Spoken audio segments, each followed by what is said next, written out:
네, 안녕하세요. 신바람 국어교실의 신바람입니다. 자, 오늘 배울 교재는 2015학년도 11월 고2 모의고사 20번부터 21번, 23번 문제를 풀어보는 시간을 갖도록 하겠습니다. 우리 교재 7쪽이고요. 오늘도 열심히 공부해 주시길 부탁드리면서 그럼 바로 수업을 시작하도록 하겠습니다. 자, 오늘 배울 지문은 예술 지문인데요. 문제부터 보도록 하죠. 윗글의 표제와 부제로 적절한 거, 표제와 부제, 즉 보시면 이 핵심 정보, 즉 표제와 부제가 되려면 핵심 정보이면서 화제여야 된다는 거죠. 화제를 전반적으로 아우르고 있는 내용이 뭔가를 파악해야만 이 문제를 풀 수 있습니다. 근데 미적 대상, 미적 자각, 미적 체험, 미적 지각, 미적 대상. 뭐 어쨌든 미적 대상, 뭐 지각, 체험, 뭐 이런 것들에 대해서 지금 이야기하고 있는데요. 그거 이제 다 읽어보고 풀어보도록 하고, 21번 윗글에 대한 이해로 적절하지 않은 것은, 지금 21번 문제 유형 같은 경우는 결국은 일치 불일치 문제 세부 내용을 파악하는 문제가 되니까요. 이것은 이제 그렇게 내용 중에 없는 것을 찾으면 될 것 같습니다. 자, 그리고 22번 문제 예술 지문에서 나오는 빈출 유형이죠. 예술 지문에서 나오는 어떠한 이론, 이런 것들을 작품 속에 대입시켜서 작품을 감상하는 방법, 이렇게 연결시켜서 나오는 유형인데요. 이거 예술 지문에서 자주 나오는 유형이니까 잘 기억해 두시면 좋겠습니다. 그리고 23번 문제는 이제 어휘 문제인데요. 그건 그 기억을 읽으면서 이제 문제 한번 풀어보도록 하겠습니다. 그럼 바로 작품 분석 들어가도록, 지문 분석 들어가도록 하겠습니다. 자, 예술 지문이요. 첫 번째 문단 들어갑니다. 자, 우리가 미술관에 전시된 그림 하나를 무심히 지나쳤다면 이 그림은 미적 대상이라고 볼 수 있을까? 라고 질문했죠. 그럼 볼 수 있다 없다에 대한 답이 나오겠죠. 이에 대해 미학자 뒤프레는 그 그림은 예술작품이긴 하지만 우리에게 미적 대상이 되지는 못한다 라고 말한다. 그러니까 결국 미술관에 전시된 그림 하나를 관심 없이 무심히 지나쳤다면 그것은 미적 대상이 되지 못한다. 예술작품은 감상자의 미적 지각이 시작될 때 비로소 미적 대상이 된다라는 거예요. 그는 뒤풀에는 이러한 미적 지각과 미적 대상의 관계에 주목해서 감상자와 현전, 표상, 반성이라는 미적 지각 단계를 거치면서 미적 대상을 점점 더 심오하게 이해한다고 보았다. 미적 지각의 단계가 현전, 표상, 반성 1번, 2번, 3번을 거친다는 거예요. 그러니까 결국 첫 번째 문단에서 나온 화제는 미적 대상의 단계, 현전, 표상, 반성. 근데 그것에 대해서 자세한 설명이 있습니까? 없습니까? 없죠. 근데 두 번째 문단 보세요. 첫 번째 문장에 현전 나오죠. 세 번째 문단 보세요. 첫 번째 문장에 표상 나오죠. 네 번째 문단 보세요. 첫 번째 문장에 반성 나오죠. 결국은 이것이 현전, 표상, 반성으로 이어지는 그 미적 지각 단계를 설명하는 그림을 잘 알 수가 있습니다. 그거 한번 잘 분석을 이제 해보도록 하죠. 뒤프렌에 따르면 현전은 1번이죠. 미적 지각 단계 1번. 감상자가 작품의 감각적 특징에 신체적으로 반응하면서 주목하는 단계이다. 자, 이게 그 현전에 뭐가 됩니까? 개념이 되겠죠.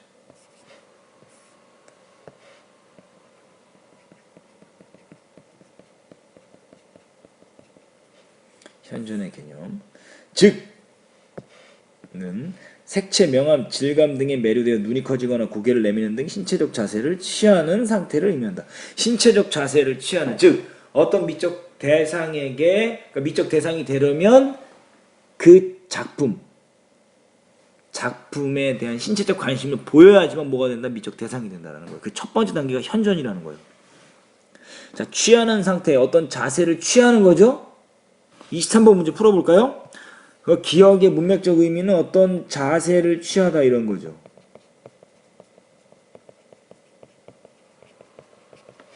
자, 특정 자세를 취하다 이런 건데요. 1번 그는 모자라는 돈을 친구에게 취했다. 이건 돈을 취하는 거고. 2번 그는 사진을 찍기 포즈, 즉 자세를 취하고 있다. 정답 2번. 3번 수술의 어머니는 병실에 휴식을 취하고 계신다. 이것은 뭐야? 자기 것으로 만든다 이 소리죠. 휴식을 자기 것으로 만든다. 자, 4번 물질적 이익만을 취한다. 이것도 결국은 3번과 똑같이 이거하고 똑같죠. 결국 자기 것으로 만들어서 취하는 것. 5번. 그가 제시한 조건들 가운데 마음에 드는 것을 취했다. 이건 골라서 가지는 것. 정답은 2번이다 했습니다. 자, 이렇듯 현저는 감상자가 예술 작품을 감각적 소재로 인식하게 한다. 그런 의미에서 기억. 현저는 미적 대상의 의미를 막연하게 파악하는 수준에 머무른다. 이게 현저의 뭐가 됩니까? 한계가 돼요.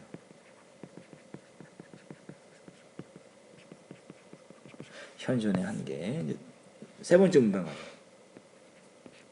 현존의 막연함은 표상을 통해 해소되기 시작한다. 표상. 아까 여기 나와 있어. 두 번째 거 표상. 해소되기 시작한다고 그는 말한다. 이제 뒤풀이의 이야기겠죠. 표상은 작품을 상상력으로 지각하는 단계이다. 여기는요. 표상의 개념.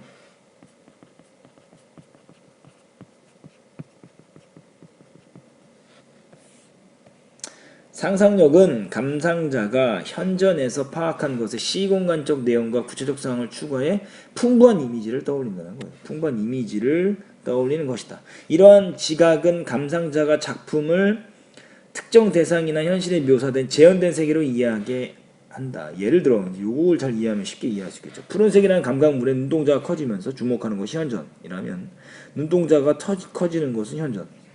푸른색을 보고서 가을날 오후 한적한 시골의 맑고 넓은 창공이라는 세계를 떠올리는 것이 바로 뭐냐? 표상이다.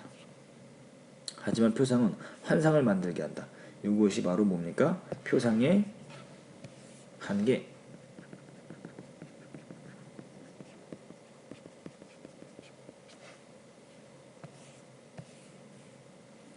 네 번째, 표상이 만든 환상을 누가 반성을 통해 극복한다. 반성 어디 있었습니까? 반성 여기 있었네. 반성 이렇게 나오죠. 반성을 통해 극복하게 된다. 뒤풀이는 생각했다. 반성에는 비평적 반성과 공감적 반성. 반성의 종류 1번, 2번. 발음이 잘 안 되네요. 죄송합니다. 비평적 반성은 구도, 원근법, 형태, 묘사와 같은 기법, 예술가의 제작 의도 등을 객관적으로 분석하여 상상력이 만든 감상자의 표상이 타당한 것인지 검증하는 것. 결국 감상자의 표상이 타당한 것이냐, 내가 감상을 타당한 것이냐라는 것을 검증하는 게 비평적 반성이다. 비평적 반성의 개념이다. 자, 그래서 비평적 반성을 통해 감상자는 작품의 의미를 표상의 단계보다 더 잘 이해할 수 있게 된다. 그러나 뒤풀이는 비평적 반성만으로는 작품에 대한 이해가 피생적 수준에 그친다고 보았다. 객관적인 분석을 하다 보면 작품 속에 담긴 내면적 의미까지는 이해하지 못한다는 것이다. 그러니까 비평적 반성의 한계가 뭐냐? 내면적 의미까지 이해하지 못한다는 거. 이게 비평적 반성의 한계.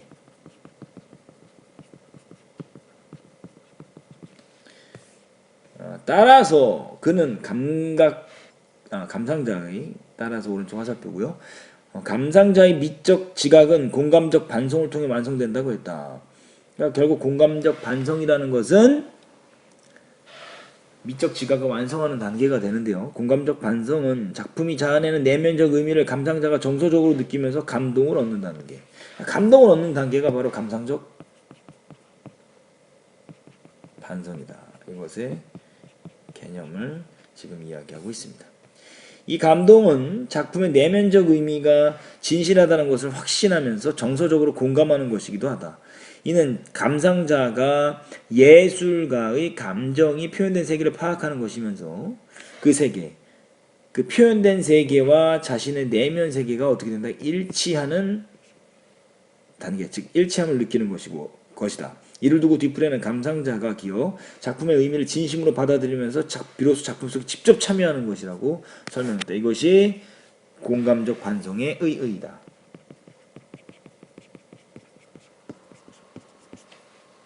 자, 이렇게 해서 지문을 분석을 다 했습니다. 20번 문제 보도록 하죠. 자, 1번. 미적 대상은 어떤 특성을 가질까? 미적 대상은 어떤 특성을 갖냐? 지금 이것에 대해서 자세하게 이야기하고 있지는 않습니다. 그러니까 미적 대상이 지각의 역할, 지각이 다가 아니다라는 거죠. 그 뒤에 뭐도 있어요. 현전 다음에 표상과 반성도 있기 때문에 1번은 안 되고요. 2번. 미적 지각은 어떤 단계? 미적 지각의 단계 3단계 현전, 표상, 반성 맞죠? 미적 대상과의 관계를 중심으로 2번이 맞습니다. 미적 대상과의 관계를 설명하고 있으니까요. 그럼 그것에 대한 거 2번이 맞다라고 이야기했고요. 3번은 미적 체험 뭐 어떻게 형성되는가?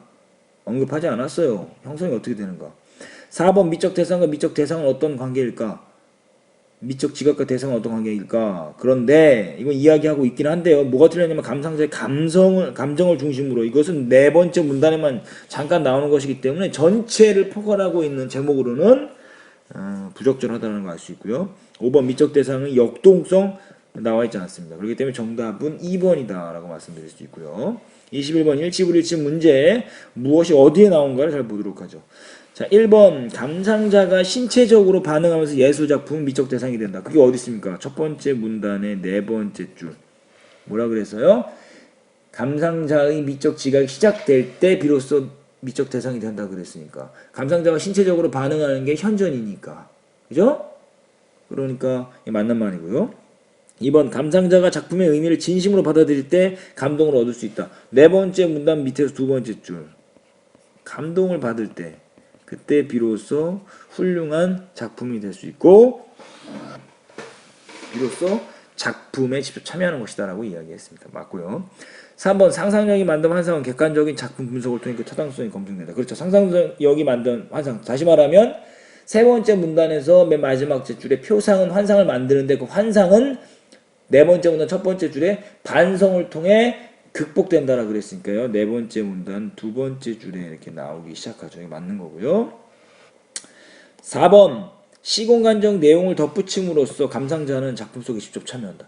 시공간적인 내용을 덧붙이는 건 뭐냐면요. 덧붙인다라는 건 뭐에 대한 설명이냐면 이것은 표상에 대한 겁니다.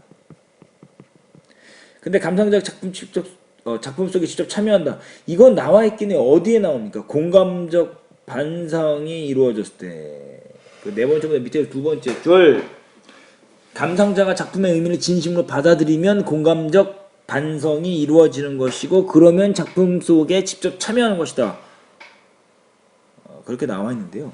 표상을 통해서 공감적 반성이 일어나는 건 아니기 때문에 4번이 틀린 겁니다. 정답은 4번이고요. 5번 예술가의 제작 의도에 대한 파악만으로는 작품에 담긴 내면적 의미를 파악할 수 없다. 이건 뭡니까? 제작 의도 파악하는 건 무슨 반성이에요? 비평적 반성이에요. 그죠? 그것을 작품의 내면적 의미를 이해할 수 없다. 자, 그럼 어디 나와 있어요? 그 아까 비평적 반성의 한계. 네 번째 문단에 하나, 둘, 셋, 넷, 다섯, 여섯, 여덟 번째 줄에 나와 있습니다. 객관적인 분석만 하다 보면 작품 속에 담긴 내면적 의미까지는 이해하지 못한다. 아까 비평적 반성의 그 한계다라고 말씀드렸던 부분에서 언급했던 부분입니다. 그래서 정답은 4번이 틀렸다는 걸 알 수 있고요. 자, 22번. 윗글을 바탕으로, 즉 미적 지각 단계를 바탕으로 해서 보기를 감상해 보자. 자, 보기 2에서 있는 대로 골라라. 이 그림은 에드가 드가의 압생트 한 잔으로 여인의 흰옷과 남자의 검은 옷이 뚜렷하게 대비를 이룬다. 또한 남녀의 표정은 다소 침울하게 묘사되어 있다. 자, 갑니다. 기억. 두 남녀 의상에서 드러난 명암의 차이가 눈에 띄어서 시선이 같다면 현전 단계. 시선이 같다. 신체적으로 반응했다. 현전 단계 맞죠? 자, 니은 명암의 차이를 통해 두 남녀가 심리적으로 불편한 관계에 있는 상황을 떠올렸다면 표상. 떠올린 거 상상하고 표상 맞지요? 자, 디귿 유럽의 작은 도시의 카페에서 두 인물이 누군가를 기다리는 모습이다라고 생각. 이건 뭐예요? 상상이죠. 상상은 표상이죠. 여기 뭐 비평적 반성 단계라고 했으니까 이게 틀린 거죠. 디귿은 틀린 겁니다. 자, 리얼 두 인물의 침울한 표정에서 느낀 도시인의 고독감이 자신의 고독감과 일치한다고 생각했다면 일치. 네 번째 문단 밑에 세 번째 줄. 그 세계와 자신의 세계가 일치함을 느끼는 것이다. 뭐가? 공감적 반성이. 그럼 공감적 반성의 단계. 맞죠? 정답은 기억, 니은, 리을이 되겠습니다. 자, 이렇게 해서 22번 문제 쉽게 풀어냈죠. 이것은 예술 지문에 빈번하게 등장하는 유형이기 때문에요. 이거 꼭 기억해 두시면 좋겠습니다. 자, 그렇게 하면 정답 3번 찾아냈고요. 아까 어휘 문제는 풀었으니까요. 오늘 20번부터 23번 문제를 다 해결했습니다.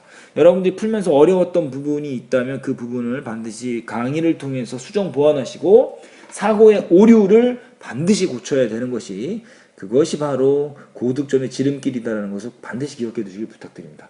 자, 오늘도 열심히 공부해 주셔서 감사합니다. 그럼 다음 시간에 다시 만나요. 소년이요, 야망을 가져라.